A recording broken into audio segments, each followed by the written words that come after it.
I heard a nutritionist talk about weight gain and weight loss. She said, you will never be less than the weight your mind thinks you are. If my mind tells me I weigh 200 pounds, that's what I'm going to weigh. I've got to restructure the way my brain thinks about my weight. It's no different than wealth. It's no different than gaining wealth. People think that wealth is not within their grasp, like they can't do it. Well, if you think you can't do it, of course you can't. Believe me, we live in the most prosperous country on the planet. That means that the opportunity is rich. Now, how we make our choices, every choice we make is a choice that... Welcome, entrepreneurs, to Pay or Quit, where we reveal the gritty truth behind business success. People see the glory, but not the struggle it takes to get there. We're here to share the real stories of entrepreneurs navigating the tough intersection of business and relationships. I'm Tony Klein. And I'm Shawn Johnson. And together we'll guide you through the real challenges faced as serial entrepreneurs. Join us for the untold stories behind the scenes. Buckle in, it might get messy. Hey, Shawn, today I think we're going to jump right in and we're going to talk about defining the riches versus wealth. And we're going to talk about the essential wealth principles that serve as the foundation for building and maintaining wealth. Love it. Hey, favorite topic right here. Love building wealth. So let's jam it. Okay, so these are in not necessarily point by point order of importance, but I do think that there are a couple of things that we got to start with. So the first one is you really need to set clear financial goals. And I'm not sure that that's the number one that we would start with, but that's the number one on our list here. What are your thoughts? Yeah, so I actually like this one. To me, I don't actually set like a dollar amount goal, if you will. But what I like to do is set a vision board. What do I want my life to look like in 5 years, 10 years? And in doing that, that helps me then work it backwards for a financial goal. Like if I want this, or if I want to live here, or I want that house or whatever, then I've got to figure out how to work that backwards and achieve that goal in my time frame that I set. And I always put a time frame, because if you don't put a time frame, then you're just going to wag your tail, you know what I mean? So yeah. Okay. So I want to ask you. So I remember when people used to talk about vision boards, I would envision people sitting around with like magazines on the floor, and they're cutting out magazines, and they're got their little glue stick, and they're pasting stuff onto like some poster board. Is that kind of what you're talking about with a vision board? Yeah, that's similar to actually mine. Mine's in a PowerPoint. Believe it or not. Yeah. My first one was in 2015. And I'll tell you, this is kind of cool. The first one showed, I have a creed, by the way, too. Like, here's the things that I have to abide by as my personal ethics, morals, and whatnot in order to achieve this. But two of the things I put on there is a house with a hangar and a helicopter. So that was in 2015. That was my first vision board that I ever did. And of course, it's 9 years later. So I thought this is pretty cool. But the point is like, I'm a visual person. I like to look at like, what does this actually look like for me? What am I actually trying to achieve? And now if I can visualize what my life will look like, because that draws in the emotions and the feelings of it more than just the data. Like if I was data, I want to reach $100 million in net worth or something like that. Then that's a number. But what does my life actually look like if I had $100 million, right? So that's how I like to draw it in, because it plays on the feelings and emotions. And then I get to work it back. Like if I want to actually achieve that, what do I actually have to do to do that, right? And that. So that's why my vision board is visual. I didn't cut anything out of magazines though. Yeah. So with setting clear financial goals and having that vision board, one of the things that I think is really important that you touched on, and I want to make sure that we emphasize that, is the emotions that we attach to it. Because, as you mentioned, we can have all the analytical data, but analytical data is not going to motivate you through the tough times. When things get difficult, when you're having to make tough decisions, when you're getting kicked in the teeth and you're having to say, do I really want to pursue this as much as I thought I did? Is this really important to me? It's those emotional attachments that we place on those, the things that we get because we've earned this certain financial tier. that's what's going to continue to motivate us. And I think that's true in all goals, not just financial goals. It's when we're going to set a goal to go do something, the emotional attachment is what helps make us achieve that. Yeah, I love that. And I think the other point I really like about this method for myself is because I think we naturally think too small, and creating a vision board helps me to think bigger, way bigger. Like, what does this actually mean? Especially on that, what you just mentioned, that emotional side, and to pull you through those harder times that, like, if it was just a number, you're probably just going to give up on it. So, yeah. Yeah. It's funny because you mentioned that you think people dream way too small. That's something that I've really over the last, I don't know, 2-3 years. That's part of the reason that we did our merger was we looked at where are we now and what else is possible. What bigger thing could we accomplish? And I think with all of the distractions from social media and the fact that we're being less social, even though we're spending more time on social media, we're not going and bowling. We're not going over to somebody's house for poker. We're not having neighborhood barbecues. That's just people are spending less and less time physically interacting with each other. And I think that we've started to accept a lifestyle of mediocrity, a lot of us. And I think one of the things I drive home is I think we all dream way too small. Once, just like you mentioned with your vision board with the helicopter hangar and the helicopter, if you wouldn't have put that out there, I'm pretty sure that you wouldn't have those things.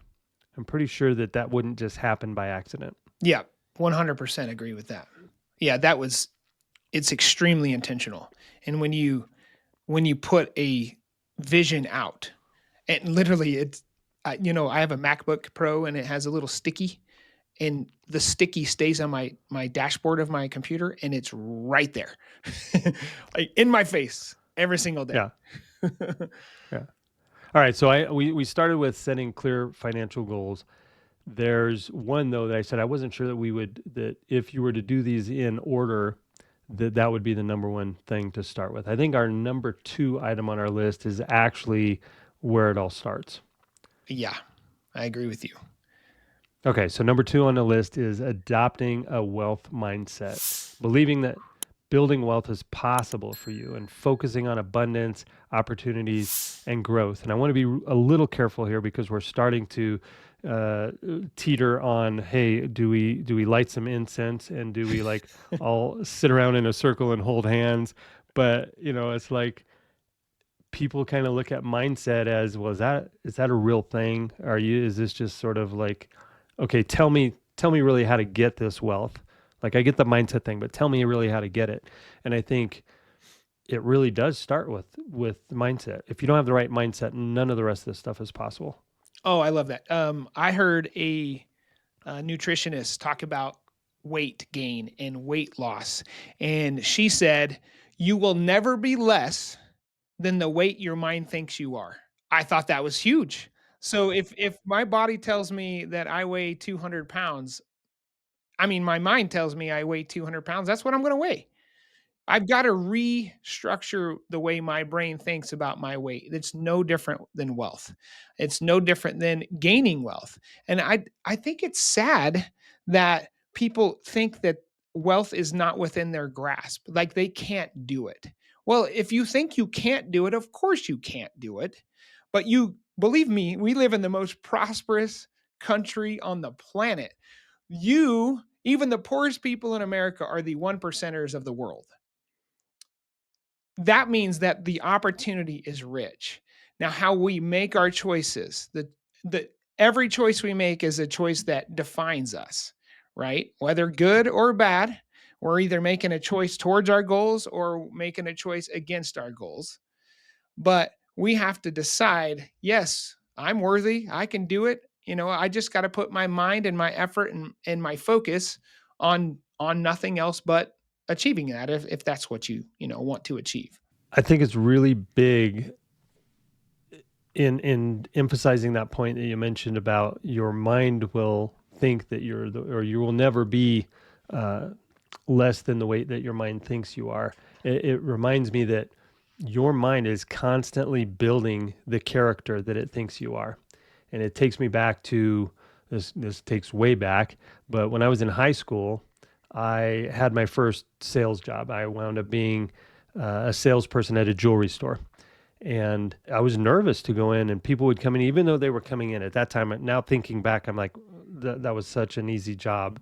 But I'd have people coming into the store. They were already expressing interest. You know, a lot of sales jobs, you got to go out and Mm. create that interest and get people to want to, first of all, know they have a need, and then educate them as to why your solution helps fill that need. But these people were coming in, but I was just so nervous.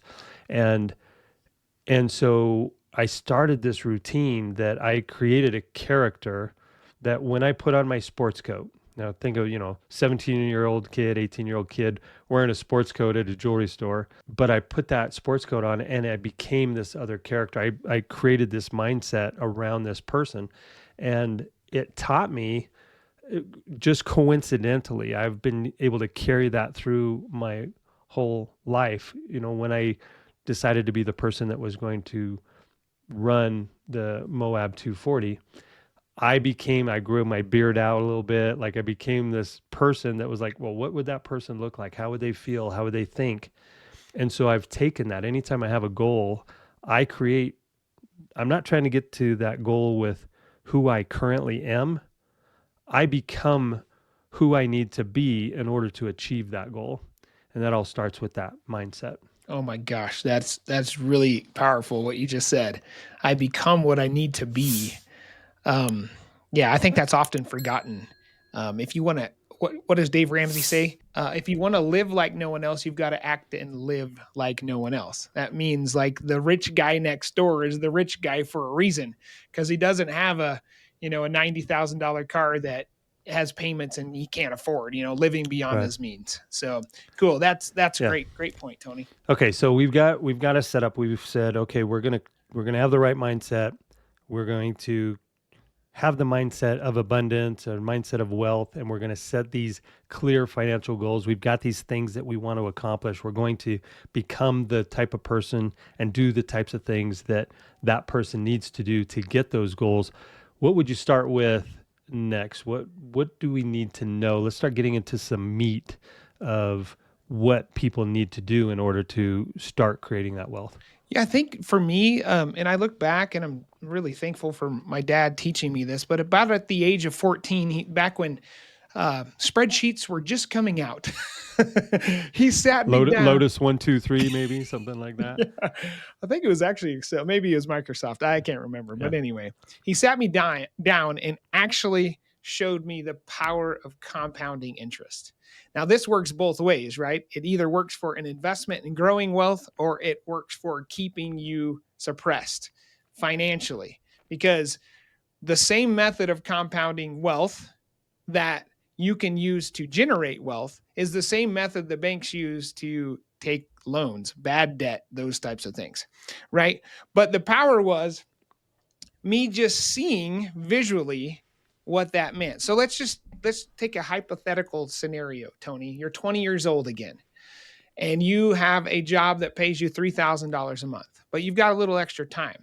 So you decide, in my spare time, I'm going to go find another job and it's going to pay me $2,500 a month. Now I'm making $5,500 a month. But that $2,500 extra job, I'm going to put every penny of it into savings, into a S&P 500 index fund that averages 10% per year. Okay. And month over month, I'm going to put that same $2,500 a month into it.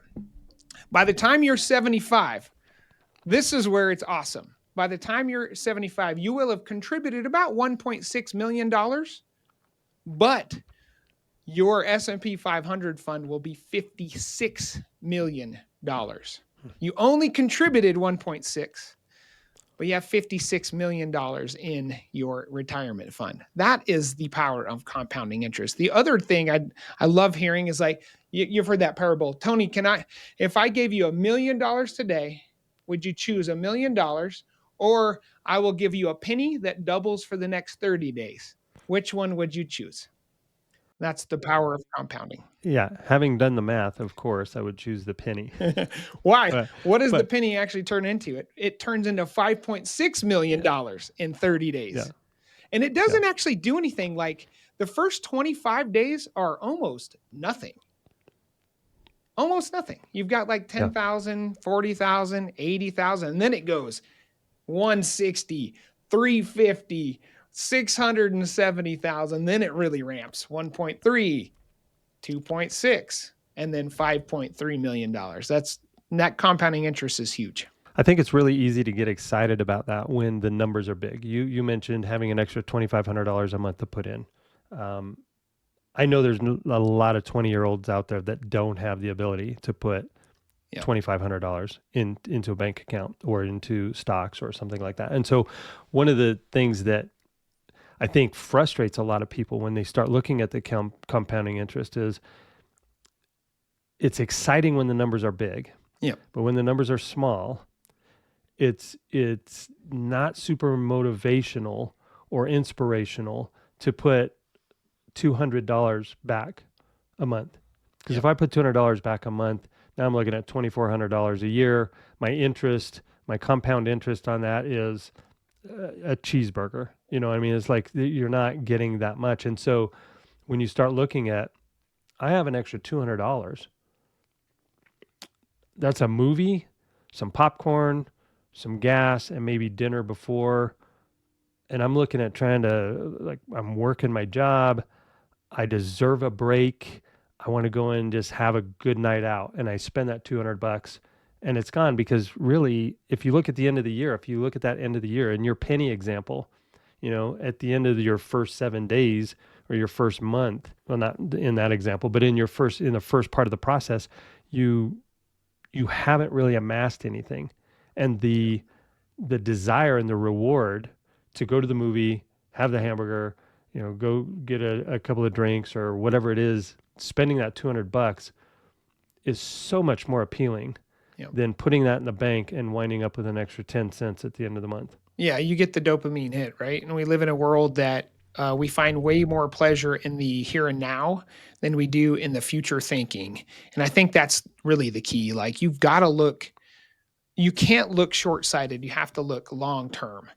And that's the beauty. Like for instance, if I've got a compounding interest calculator pulled up on another window and contributing $50 a month for 35 years, it goes from a contribution you only contributed, well, if I could get my dot to work here, let's see, $21,000 you actually contributed, but the money actually turns into $164,000. Yeah.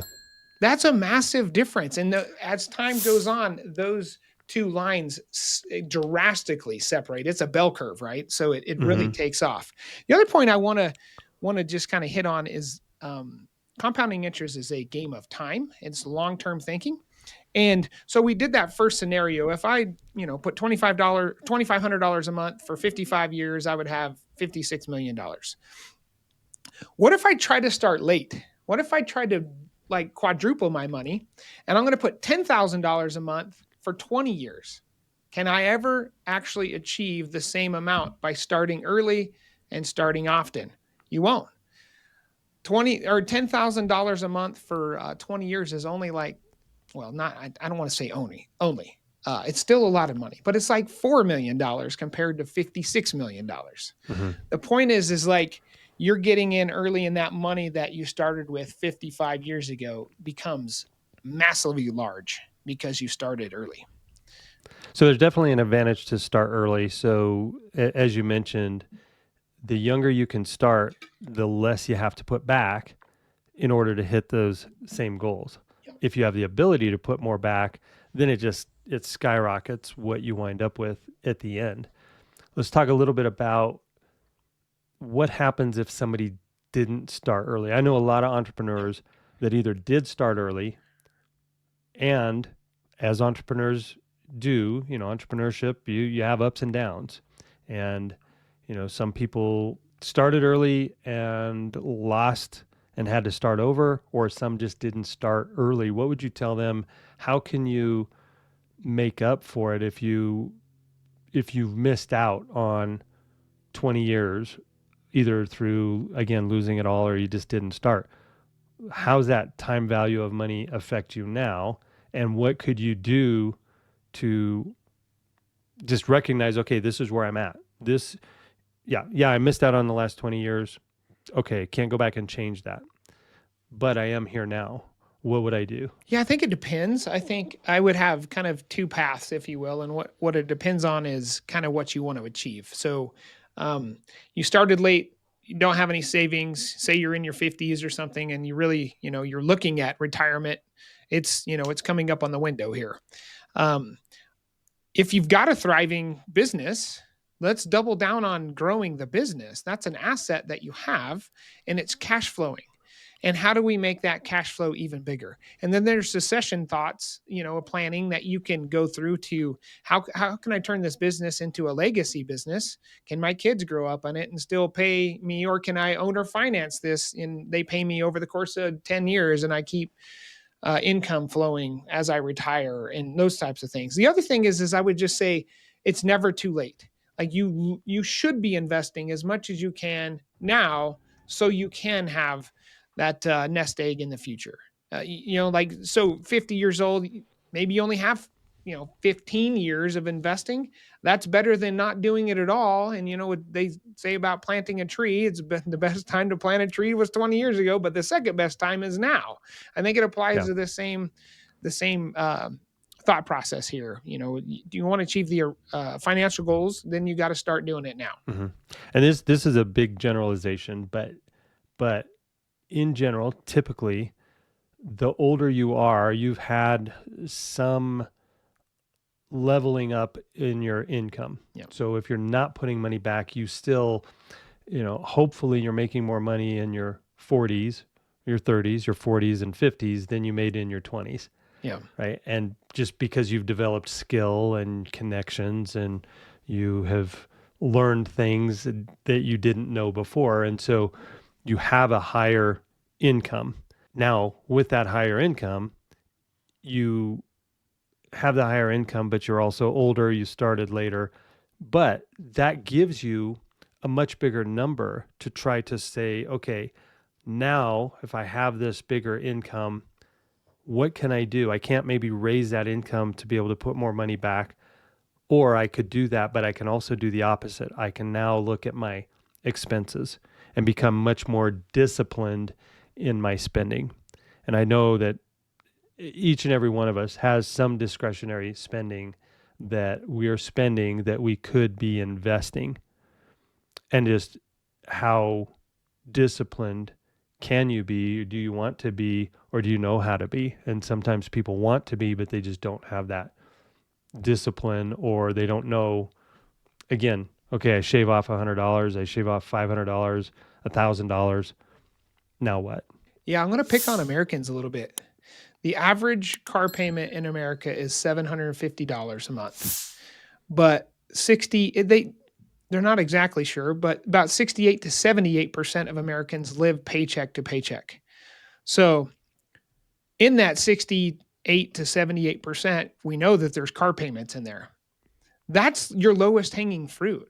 That car isn't going to help you reach your financial goals. As a matter of fact, it depreciates and it Yeah, loses money every single day you drive it. And so it's not an asset, it's a liability. And the way sure. to attack that, like I know I need a car for work. I get that. I totally understand that. We live in a world, and especially us in the West, there's no public transportation that's going to help us in our daily lives. You know what I mean? Or at least where I live. So I need a vehicle. But what do I need? I need one that's reliable and that will get me to point A to point B. It doesn't need to be a Lexus or Mercedes, or you know what I mean, or even just a nice Chrysler.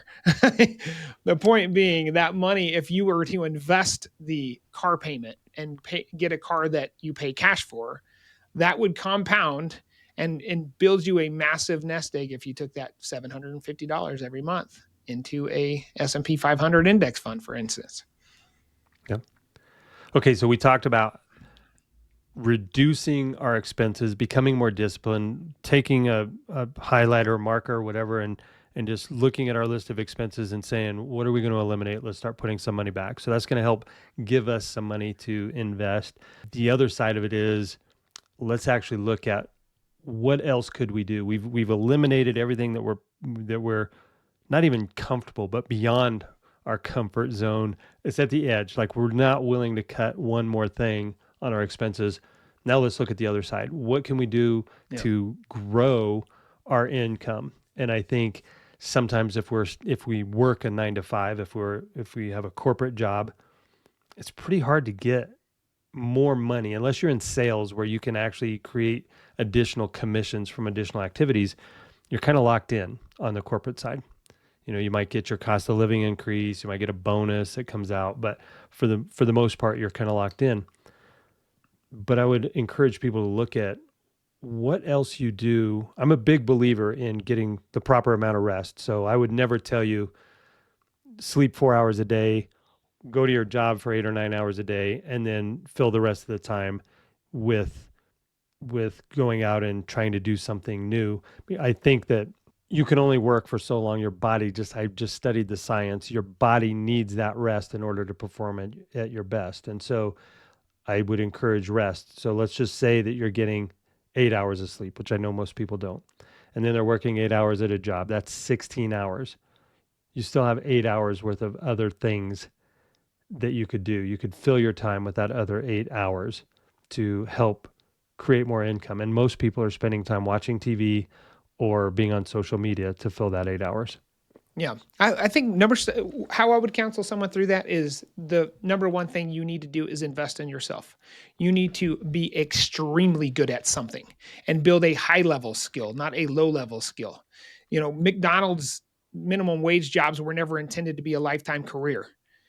And the point of that is to build your skills. Like, intelligent people are wasting their intelligence by not leveling up, if you will, being the best human being that I possibly can. So, what do I need to do? Dude, information is everywhere and it's pretty much free, right?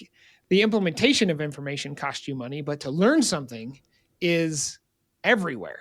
Watch YouTube. How do I do this, or how do I level up my skill? And then the second thing I would do is, if I'm working a 9 to 5, I would go to my boss and say, look, I really want to advance in this career. I want to do everything I can to create the most value for the company that I'm working for. And in doing that, I would like to take on extra, or I would like to learn a new skill, or whatever that may be. And then when you start making progress in elevating the value that you're creating for the business, then I would take it a step further. Hey, I've been doing this and I've made the company X dollar amount, millions, 2 millions, whatever the case may be. And I would like a future um, stock um, share in this company. I would like to be brought in as a partner at some point. Small percentage, whatever. But do that. Then you have an asset. And you're not tied to the 9 to 5. You're not at risk to lose the job. I mean, it can still fire you, but the point is that you actually hold a asset in the business. That's what I Yeah. would build at that point. If I'm not a 9 to 5er, how do I look for other revenue opportunities, vertical integration of different businesses that contribute to my main business? How do I scale it beyond my marketplace, if that's the way to go? I mean, that one's tough, but that's an opportunity, or it could be. Yeah, I think if we look at, you mentioned we've got two different people that could be in our audience. Some that are entrepreneurs running their own business, and so doing that vertical integration, trying to see what businesses touch your business and how could you leverage that and get into that. That's kind of an easy transition. The other one is just going into something completely different that you wind up having an opportunity. Those are a little bit harder to get. But the other person that is listening is the employee that's working the job and trying to do their own quote side hustle. They're trying to get a business going, but they still need that personal income. And this may be an unpopular opinion amongst entrepreneurs or business owners that have employees, but if you're an employee, as Shawn mentioned, go and try to get as much value, provide as much value to the company as possible. Try to take on as much responsibility, learn additional skills, because even if your current company doesn't see the value in those skills and in the way of compensating you more for it, you become worth more on the open market. Yep. And it used to be, my father-in-law worked at the same place for 30 years, retired early, got the gold watch, he's got the pensions, he's got the retirement plan. That's a thing of the past. Most people don't work at a company for 30 years anymore. And where they get additional bumps in their income is they'll work one place for 2, 3, 4 years, and then they're able to leverage and make a change and go into either a closely connected field, or they go to a company that's going to recognize their skills and value. Yep. And you oftentimes will get more of an increase by switching jobs. You'll get more of a financial benefit by switching jobs and staying in the same industry than you will trying to negotiate for a raise where you currently are.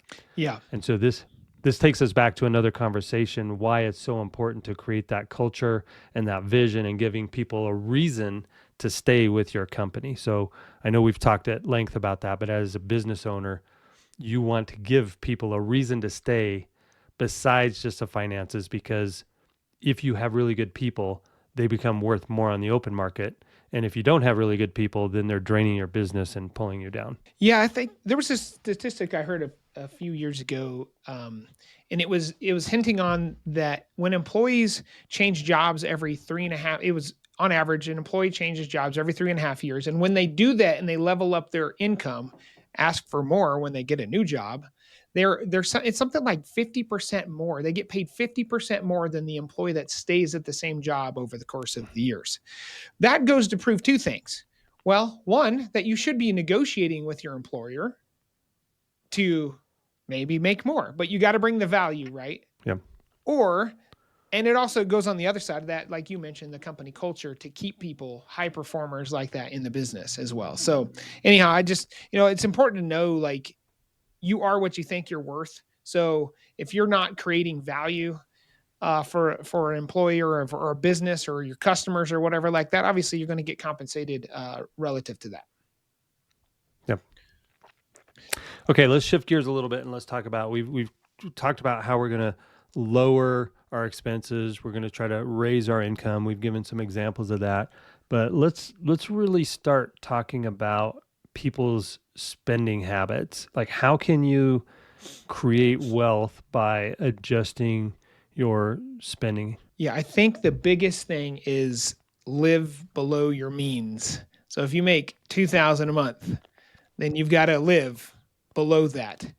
Um, I think in the culture we live in, a credit culture, and so often people, say they make 2,000 a month, they spend 2,200 a month, 2,400 a month, and they put it on a credit card, and then I'll eventually get to paying that off, and then it gets to minimum credit card payments, and we're paying high interest on that money that is borrowed money. We live a life of borrowed money, right? So to me, like, how do we actually look at accomplishing living below our means? I think you need to pay yourself first. I think you Hmm. need to take the savings and the investment money out now, and then everything that's left over goes to expenses. And if those don't actually pay the expenses, then you need to make drastic changes as to eliminating those expenses in your life. So cut the credit card up if you need to. Stop spending crap on borrowed money. You know what I mean? Like, in reality is like, you're not going to get to the end of your life and say, I wish I had that other pair of shoes. You know what I mean? But you might get to the end of your life and be proud of the generational wealth that you left behind to your kids, but you probably won't care about the trinkets, the shoes, the bracelet, whatever else. Yeah. I want to circle back to the live below your means comment. I will confess that certainly throughout my life, I've been guilty of this. You wind up, you're making a little bit of money, and then whether through luck or skill, you wind up making more money. Mm. And you either got a raise, you got a bonus, you switched jobs, your compensation went up. And without having a plan for that extra money, it's so easy for your cost of living or your normal spending habits. Instead of going out to eat once a week, you find yourself going out to eat 2 or 3 or 4 times. because you didn't have a plan for that extra money. And what that means is you just become broke at a higher level. And like I mentioned, I've been guilty of that at times where I did get more money, but I didn't have a plan. And that's why I love that. Pay yourself first, putting that money back. You become your own creditor, Yeah. essentially. Yeah. Right? You have a plan. It automatically pulls off however much money, and then whatever you have left, now you look at, okay, do I have money to go out this month? Maybe I do, maybe I don't.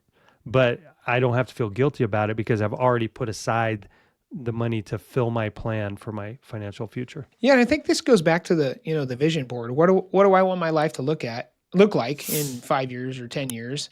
And I have to make choices today that's going to help me accomplish that goal. And if I don't have a vision of what that looks like, then obviously we just live up to our means. We get a raise and we start spending the same amount. If I was to make $1 million a month, but I spent $1 million a month, I might be rich, but I'm not wealthy. You know Yeah. what I mean? So like what does wealth actually mean? Well, it means that I have income or recurring income streams that exceed my monthly expenses. That's wealth. I could quit tomorrow if you needed to. That's actual wealth. So the point is yeah, no matter what you make, it's typically always a spending problem, not a income problem. Especially as Americans, we make good money here, most of us. So how do we limit our wants and needs and spend? Not the needs, probably the wants, the spending habits to get us below the means. Yeah, you mentioned you if you're making a million but you're spending a million, you might be rich but you're not wealthy. I would even argue that you're not rich. As I mentioned before, I think you're just broke at a higher level. You have one bad month where you're off by 10%. That's $100,000 gap, right? And so I would argue the more you make, if you're continue to spend that, you are not rich. You're no better off than the person that's making $20,000 a year that has a 10% gap. They're only have a $2,000 gap they got to make up. And it's way easier to make up a $2,000 gap than a $100,000 gap. Totally true. Yeah, that's a very Yeah. good point. And you're really like skating on thin ice at anything Yeah. like that. You're living. I mean, that's living paycheck to paycheck, no different than somebody making 500 a month. That's a Yep. that's a risky lifestyle, and it's a lot of stress, right? I mean, living paycheck to paycheck. I've been there. It is not pleasant. Yep. That. But here's the point. I think the biggest thing that's keeping people from making $1 million a year is $100,000. That Mm. means there's no pain. So Yeah. if you don't have any pain to motivate you to start making more income, then you'll never get out of it unless you have pleasure.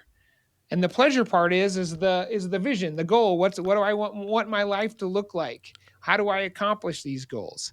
And most people just never leverage those feelings, if you will, those emotions to do bigger and better. It's interesting because they've actually done studies where with with my with the running I do, with my hobby that I do, I spend a lot of time analyzing and studying achieving goals and what motivates people and the science behind it and the dopamine hits and all the chemicals that get released and all of that. And they did studies, and people will move away. As you mentioned, there's two motivators. There's pain and pleasure. Those are kind of the two main motivators. And without a doubt, people will move away from pain before they will move towards pleasure. And so it's like if I gave you $5 and then I said, I will now give you the opportunity to trade that $5 for one of these two envelopes. One of them has nothing and the other one has $15. More people will say no, they don't want to take that bet because they're so afraid of losing that $5. They had something, right? So it's the pain is, they would rather move away from pain than move towards pleasure. And so I think you have to have that combination. You mentioned the pain of not getting something is going to motivate us more than the pleasure of actually getting it. And so I think that's why we have to have those vision boards that is like, I have this, I want this, it's in my mind, I've already achieved it or have it, even though I technically haven't. And then I have my date, my deadline, and that urgency creates that I need to move away from where I currently am towards what I want in order to be more motivated than just saying, I'd like to have a boat someday, Yeah. even though I know we're going to talk about maybe a boat might not be the best investment. So, Yeah, let me double down on the pain side a little bit. I think those, it's painful to live paycheck to paycheck, be poor, those types of things for sure. But I think when people just get in that cycle of pain, um, they have moved a mindset to I won't be able to, I'm not good enough, I can't do this. Who am I to get rich? Who am I to get out of this? And that's where you'll just in perpetuity be in that place in your life, that stage in your life. And I would just encourage people to use the pain as a motivator, not as I'm suppressed, I'm going to be oppressed the rest of my life and just stay, keep it down. Use that as a massive motivator. yeah. Well, Shawn, we have a whole lot more to share. I think we will bring this topic back up because I know there's a whole bunch that we're getting get into about investing and growth, what to do with your money, how to avoid bad debt. There's good debt, bad debt. Good debt helps you grow. Bad debt pulls you under. And so we're going to get into that. We're going to talk a little bit more about investing, risk management, and then how to execute on the goals, dreams, the plans that we put together, and then really digging into how do we leave a legacy and have an impact on the world that we live in. So I'm excited to get into those topics. Is there anything that you want to wrap up with here before we conclude this episode? No, I don't think so. I think, this is one of my favorite things to talk about is money and financing. Looking to the future, and I would just encourage people to not look at the here and now, but look like what will if I continue down this path today, what will my life look like 10 years from now, 5 years from now, and you do whatever it takes to avoid the pain. Like either choose your pain, like it's going to suck now because I got to make some sacrifices so I can live a better life in the future, or do I just continue to suck financially? Like have the pain now and choose your pain because both methods are painful. Yeah, absolutely. Yeah, one is going to be the pain of staying where you're at, and the what could have been, and the other is short-term pain for long-term gain. And I can't wait to talk about our opportunity cost. One of my favorite things. Nice. All Thanks, right. Well, Cody. we'll cover that next time. Shawn, good seeing you. It's in the can. It's in the can. Thanks for listening. We'll be back next time to cut through the noise of what it really takes to be a successful entrepreneur. If today's episode hit home, share it with a friend. And be sure to subscribe so you don't miss the next one.